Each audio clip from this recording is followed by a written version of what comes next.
Entonces, arrancamos. Fíjense que yo les publiqué a ustedes, esta es la tarea número 2 de Java, que el objetivo es que la entregaran el día de hoy. En Classroom aparece con fecha y hora, pero en el campus virtual no tiene fecha y hora.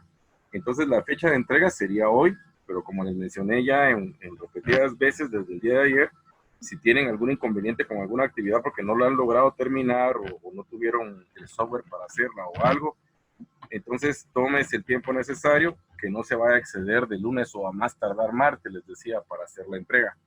Y como ya el día de hoy, pues ya estamos teniendo un poco más de contacto con los recursos, usted puede utilizar estos recursos para ver cómo puede mejorar su tarea o ver qué cosas le hacían falta para que su tarea sea buena. Principalmente, la tarea yo quiero que usted la vea no como tarea directamente, sino como una experiencia más que le ayuda para mejorar su aprendizaje. Para eso es. Entonces, aquí tenemos el esquema, ¿verdad? Dice introducción a la programación orientada a objetos. Yo les mandé este documento que trae una serie de vínculos. Hágase un poquito para abajo, por favor. Estos vínculos que yo les envié, esta es una tabla de contenido, ¿verdad? A cada una de ellas usted puede llegar con control clic, ¿verdad? Pero específicamente yo le voy a mencionar, miren, cada uno de ellos tiene su vínculo, cada tema tiene su vínculo. Entonces, si usted necesita ampliar sobre alguno de estos temas, pues la idea es que usted se meta al vínculo y se informe, ¿verdad? No es necesario que lo haga, porque pues yo para eso le voy a explicar, ¿verdad? Pero la idea de que estén ahí los vínculos es de que ustedes puedan reforzar cualquier tema, que vean otros puntos de vista adicionales que yo les estoy dando, para que comprendan cuál es la razón de por qué es que las cosas se están haciendo como las hacemos. Entonces yo voy a hacer un recorrido rapidito por estos temas, a manera de recordar, ¿verdad?, qué es lo que estamos haciendo. Para empezar, ahí en la introducción dice que yo les recomiendo, miren, dice, les recomiendo que lea acerca de los siguientes temas. Como le decía, es una recomendación, ¿verdad? Porque ella puede decir, ala, pero miren cuántos vínculos, cuando leo todo eso, no, hombre, se lee fácil y se lee rápido. Además, es muy probable que cuando usted esté leyendo un vínculo hasta le resulte un poquito más enredado, ¿verdad? Porque usted está viendo otro punto de vista. Entonces, la conclusión de estos vínculos es justamente la parte práctica, que es la que nosotros hacemos, ¿verdad? Entonces, empecemos por lo que es una clase. Yo quiero que usted recuerde que una clase es la reunión de una funcionalidad. Eso es una clase.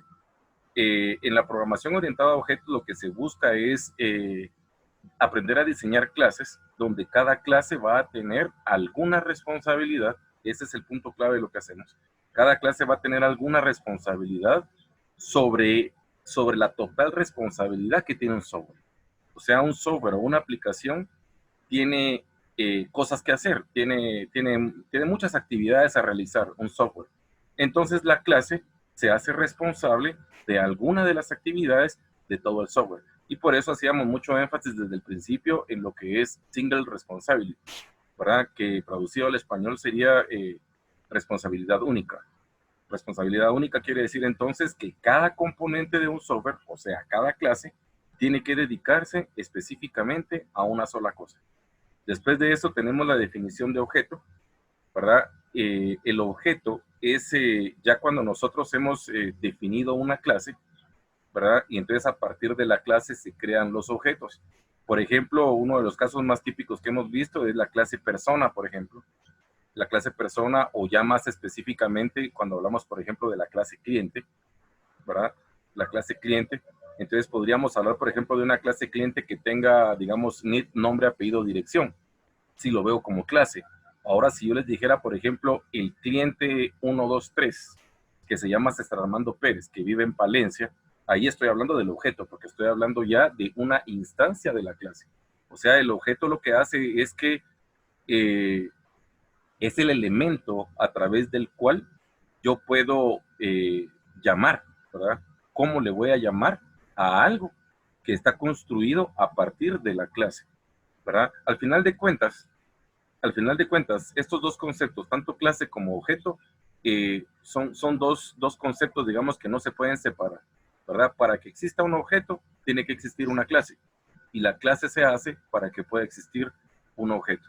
¿verdad? Eso sería en una síntesis. La clase es la definición y el objeto es el objeto, por eso se llama así, ¿verdad? Ahora, para poder aterrizar esto, ya esto lo hemos trabajado, tenemos ahí los métodos set y tenemos los métodos get. Debemos recordar que los métodos set son los que me sirven para darle valor al objeto, ¿verdad? Para asignarle valor a algún atributo del objeto, y el método get es el que me sirve para que el objeto me devuelva algún valor. Ya tuvimos algunos ejercicios por ahí, como el de círculo o rectángulo, donde yo le podía decir a la clase, por ejemplo, que me devuelva el área, digamos get área, o get perímetro, ¿verdad? O en el caso del círculo, get perímetro, área, o get diámetro, por ejemplo. Esos son los ejemplos didácticos de ustedes para poder comprender el objetivo del uso de set o get. Conclusión, a través del set yo le doy valores al objeto, ¿verdad? Altero los valores del objeto a través de set.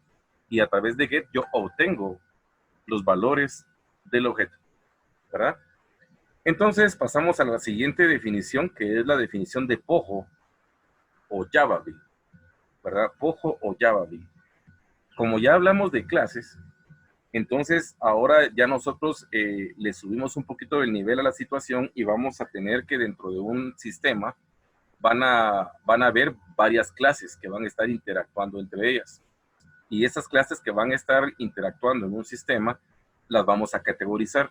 Una de las categorías es la clase POJO, ¿verdad? De tema que hemos estado hablando bastante ya. La clase POJO es esa clase que únicamente se dedica a contener datos. Eso es una clase POJO, una clase que no hace otra cosa más que contener datos. Por supuesto que como clase tiene que tener su constructor, tiene que tener su set y get, pero únicamente contiene datos, ¿verdad? Si leyeron un poco sobre la teoría de POJO, han de haber encontrado que la clase POJO también se conoce como clase plana, decía por ahí. Es una clase plana, otro decía como objeto antiguo. Son algunas traducciones que le han dado a esto, ¿verdad? Pero no es otra cosa más entonces que un objeto que lo único que hace es servir de contenedor de datos. Ya del lado de Basic, ya lo vimos, por eso ya le decimos implementar el POJO, ¿verdad? Implementar el POJO es, por ejemplo, crear la clase para cliente, o crear la clase para producto, o crear la clase para vehículo, ¿verdad? Donde únicamente estoy dando acceso a datos, ¿verdad? Dando acceso a datos o dando a conocer datos. La característica en conclusión de la clase POJO es que en ella no tienen que haber operaciones de cálculo. Estamos en esa parte. Una clase elemental, ¿va? Usted es una clase básica, no tiene por qué tener ningún proceso de cálculo, porque entonces ya por allá abajo vamos a encontrar lo que es el business object, ¿verdad? La clase de objeto de negocio. Si quiere baje un poco, ahí lo tenemos, ya lo vi. Programación por capas, ¿ya lo vieron? Programación por capas, dice ahí. Y específicamente estos artículos yo se los mandaba a leer porque quería que ustedes se empaparan un poquito más acerca de qué es eso del business object, también conocido como capa del negocio. En la programación contemporánea, digamos, en los modelos de programación actualizados en el presente, se llama programación por capas al hecho de que nosotros dividamos responsabilidades dentro de un programa. Triángulos. ¿Estamos ahí? Entonces, algo que quiero que ustedes tengan claro ahorita es de que cuando resolvamos un problema de aquí para adelante, van a aparecer como mínimo 3 clases. ¿Sí? De hecho, el día del examen yo ya les estuve acompañando, si se recuerdan, y el examen lo resolvimos con 3 clases, porque estaba la clase de implementación, que es donde está inicio, aparte estaba la clase POJO, que es la que contiene los datos, ¿verdad? Y aparte debería estar a partir de ahora la clase Business Object, que es la que contiene los cálculos. Resumo, necesitamos tener una clase POJO, que es un contenedor de datos. Tenemos que tener una clase Business Object, que es la que se encarga de hacer los cálculos. Y tenemos que tener una clase de inicio, que es la que implementa. Y de hecho hay una cuarta clase más, que sería la clase IO, ¿verdad? Que es la que se encarga de las entradas y salidas. Entonces, esto que les estoy diciendo resume lo que es la parte de single responsibility, o sea, división de responsabilidades. Entonces, fíjense bien cómo estamos dividiendo responsabilidades. Tenemos la IO, que se encarga de las entradas y salidas. Tenemos el POJO, que es el que se encarga de contener los datos. tenemos el Business Object, que es el que se encarga de todos los procesos de cálculo, por eso se llama Business Object, o sea, el objeto de lógica del negocio, y ahí dije a los tres, ¿verdad? Yo creo que ahí estamos. Entonces, en su tarea les pido diagrama de clases, ¿verdad? La implementación de las clases. Incluso si se dan cuenta en el inciso B donde dice implementación de clases, les dije que quiero el POJO, quiero el Business Object, quiero inicio, incluso dice otros, de ser necesario.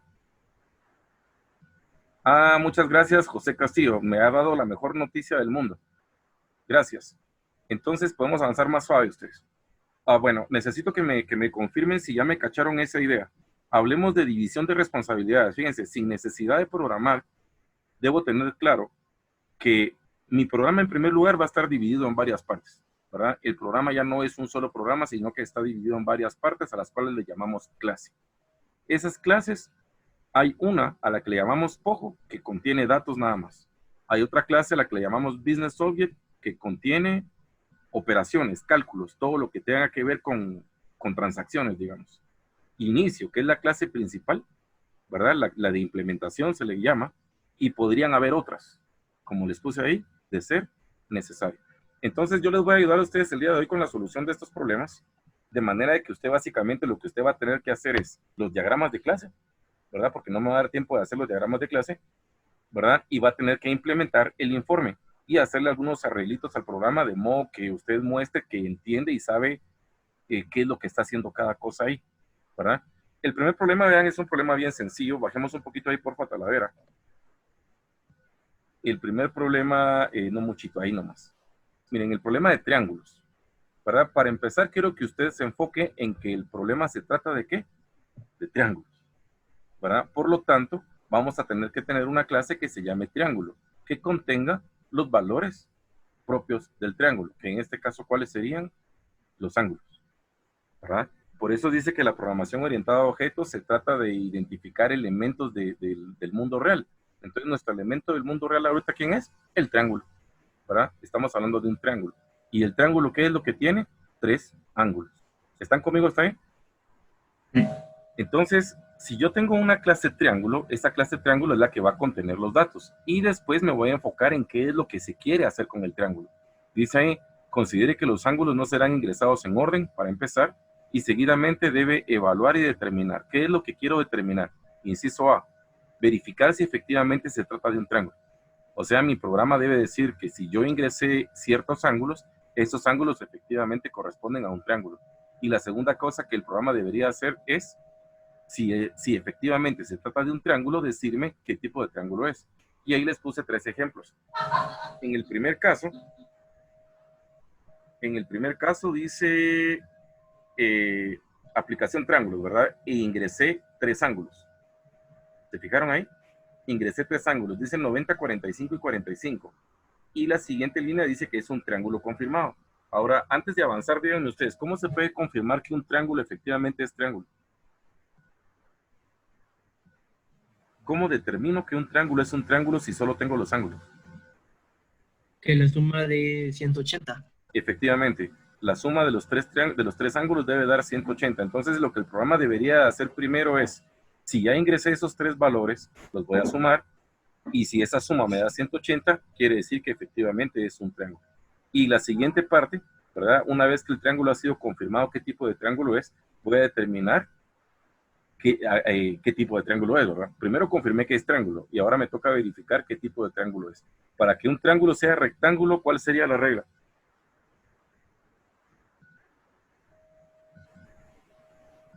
Un triángulo es rectángulo, ¿verdad? Es un triángulo rectángulo cuando tiene un ángulo de 90 grados. ¿Estamos ahí? Esas son ideas que yo debo guardar en mi pensamiento desde ya, ¿verdad? Un triángulo es rectángulo porque tiene un ángulo de 90 grados. Entonces, las reglas, ¿cuál van siendo? La suma de los ángulos debe ser 180 y para que sea un triángulo rectángulo, uno de sus ángulos debería de medir 90. Primer caso. Caso 2, si se dan cuenta, en el caso 2 dice que metí los valores 95, 47 y 38. Son los valores que yo ingresé. Y me está diciendo que es un triángulo confirmado. ¿Cómo se confirmó? De nuevo tenemos que la suma de esos 3 valores debe ser 180, ¿verdad? Y la característica para que sea obtusángulo, ¿cuál creen ustedes que es? Un ángulo de más de 90. Más de 90, efectivamente. Ahí tenemos el ángulo de 95, ¿verdad? Tenemos el ángulo de 95, más de 90 grados en el ángulo, es un ángulo obtusángulo. Y en el último me está marcando que es un triángulo inválido. ¿Qué es lo que lo hizo inválido? La suma. La suma, ¿verdad? Esa suma que tengo ahí excede a los 180, solo con el primero, 125 de 80, sé que son más de 180, por lo tanto ese triángulo no es válido, ¿verdad? Es un triángulo inválido. Muy bien, esto es lo que el programa tiene que hacer. Ahora bajemos un poco. En las líneas siguientes les puse las reglas, ¿verdad? Esto era información solo para complementar. Ahí me está dando la regla. Miren, dice que la suma de los ángulos debe ser 180, están los dos casos, ¿verdad? Y abajo tenemos las reglas de los nombres de triángulos. Para que sea rectángulo tiene que haber un ángulo de 90, para que sea acutángulo, todos son menores de 90, ¿ya lo fijaron? Todos los ángulos son menores de 90 en el acutángulo, y en el obtusángulo hay un ángulo que mide más de 90. Bueno, esas son las reglas, ¿verdad? Ustedes, todo lo que acabo de hablar ahorita son las puras reglas del juego, o sea, aún no programamos. Ahora sí, pásese a PC.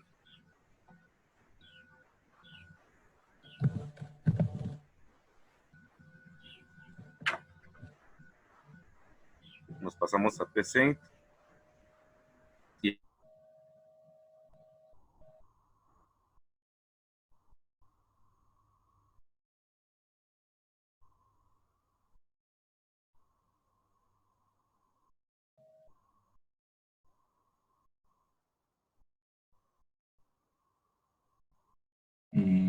A PC.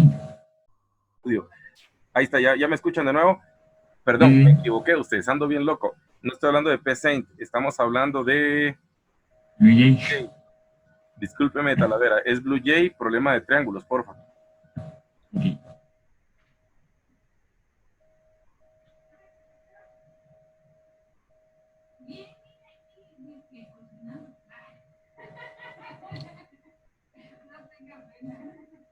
Ahí estamos.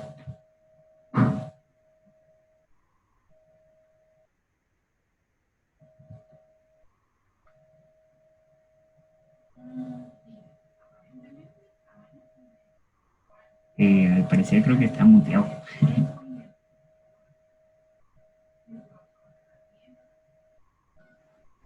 Ok, ¿ya me están escuchando de nuevo? Claro, sí. Sí, es que estuve ahí en otro asunto en un segundo, ya estamos de vuelta. Entonces, miren pues muchachos, eso que tenemos ahorita en pantalla, ese esquema, ustedes saben que Blue Jay lo hace, no lo hace por gusto, ¿verdad? Este esquema se llama UML, es el modelo UML que representa las relaciones entre clases. Para eso sirve. Cuando uno presenta un proyecto de desarrollo de programación orientada a objetos, debe presentar un esquema como este, en el cual uno establece cómo el programa va a funcionar o qué actividades o relaciones van a ocurrir adentro del programa. Por ejemplo, fíjense en esto, pues, ahí tenemos una clase que se llama registro triángulo, ¿verdad? ¿Para qué creen ustedes que me va a servir la clase de registro triángulo? No la voy a abrir aún, solo pensemos, ¿para qué servirá ella? Dar los datos, ¿no? Efectivamente, esta clase va a contener los datos, o sea que esa clase es el POJO. ¿Estamos ahí? Esa clase es el POJO, es el contenedor de datos, ¿verdad? Y del otro lado tenemos una clase que se llama evalúa triángulo, ¿verdad? La que tenemos del lado derecho. Entonces, si registro triángulo es el POJO, evalúa triángulo, ¿qué es?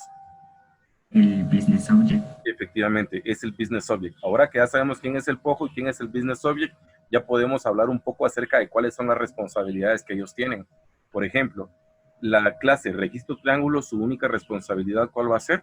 Tener los datos contenidos. ¿Estamos ahí? Registro triángulo solo me va a servir para contener datos. Por supuesto, él tiene que tener sus sets, sus gets y sus constructores, pero su funcionalidad, el objetivo de existir es contener los ángulos del triángulo.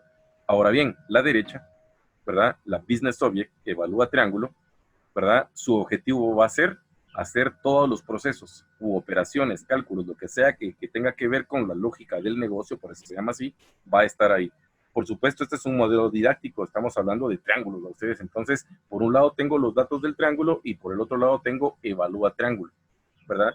Cuando usamos los términos de POJO o Business Object, no quiere decir que la clase se llame así, ¿verdad? La clase en este caso se llama registro triángulo o evalúa triángulo.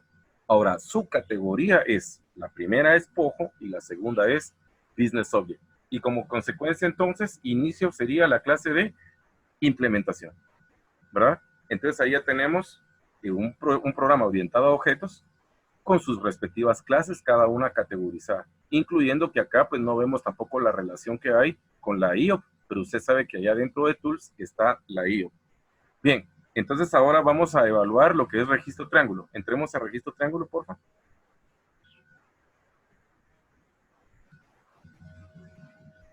Esta la vamos a leer así rapidito porque esta es la clase que ustedes ya saben qué debe de tener y cómo se hace.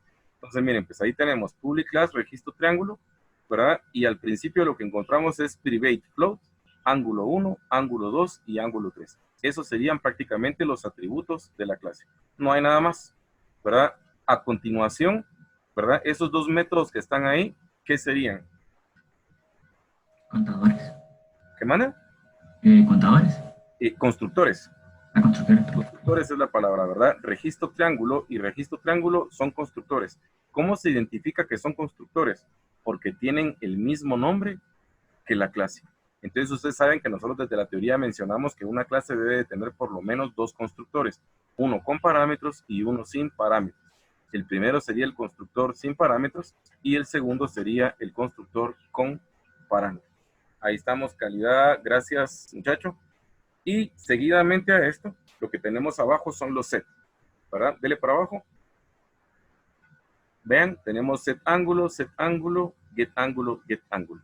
Todos los sets con sus respectivos gets, ¿verdad? Ahí se recuerda que únicamente los sets reciben parámetros, los get no, ¿verdad? Cuando recibo un parámetro me refiero, por ejemplo, enfóquese en el de set ángulo 1. Cuando hablamos de set ángulo 1, en este primer parámetro, note que dentro del paréntesis dice float ángulo, ¿verdad? Dice float ángulo. Entonces, ese es el parámetro que estoy recibiendo. Debo indicar cuál es el tipo del valor y ese valor que estoy recibiendo lo asigno a ángulo 1, refiriéndome al primer ángulo. Y bien, pues estos son los métodos set. Y en el caso de los get, vaya hacia el primer get ángulo 1. Pero ahí tenemos public get ángulo 1 y lo único que hace es devolver el valor del primer ángulo. Por eso dice ahí que eso, el get ángulo 1 es un float y lo que hace es devolver, return, ¿verdad? Ángulo 1. Esto incluso ya fueron evaluados, patojos. Este fue el examen parcial evaluaba esta teoría. Entonces ahora vamos a ir a inicio. Trasládese para inicio, vamos a dejar la clase esta ahí, ¿verdad? Y veamos cómo funciona inicio. Note que en la clase de inicio la primera línea que tenemos es el import, ¿verdad? Import tools IO. Y entonces aquí ya viene, eso es una herencia la que estamos haciendo ahí, ¿verdad? Estamos trayendo a nuestro main toda la herramienta de IO para poder hacer las entradas y las salidas. Ahora, la primera línea de código, ya vieron que esto hasta documentado está ya, son los textos grises. Dice, primero debo instanciar el objeto. El objeto que estoy instanciando en este momento se llama triángulo, ¿verdad? Estamos en la línea 2 después de main, ¿verdad? Donde dice registro triángulo, triángulo. Aquí lo que estamos haciendo es instanciando el objeto. ¿El objeto ahí quién es? Triángulo, ¿verdad? Y si estoy hablando de que estoy instanciando un objeto, quiere decir que tiene que haber una clase. La clase aquí, ¿quién es? Registro triángulo, ¿verdad? Que es lo que hablábamos al inicio con la teoría, ¿verdad? No puede existir un objeto si no hay una clase. Entonces, primero tuve que haber creado registro triángulo para posteriormente poder crear el objeto triángulo, que es el que creamos en este momento.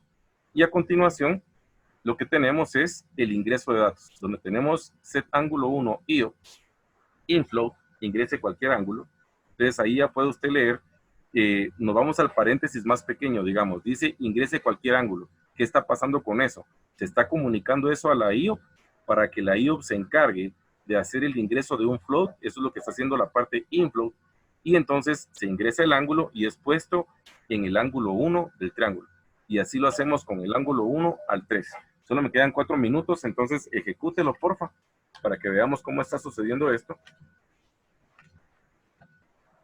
Cuando se ejecuta, es probable que le toque que cambiarse de ventana para que lo podamos ver.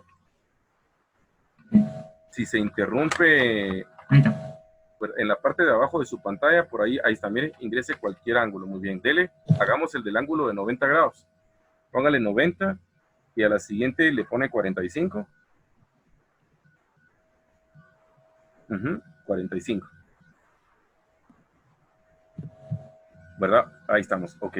Entonces miren, la salida dice aplicación de triángulos, los mismos datos que tenemos en el ejemplo que yo les di, me dice que es un triángulo confirmado y es un triángulo de tipo rectángulo, ¿verdad? Entonces ahora en el siguiente video, en la siguiente sesión que tenemos, creo que tengo como 5 minutos de receso ahí, vamos a evaluar cómo funciona la siguiente clase, que es evalúa triángulo, ¿verdad? Entonces, gracias por estar aquí, patojos. Los veo en 5 minutos en el video 2. Debe. Ahí los miro. Bye.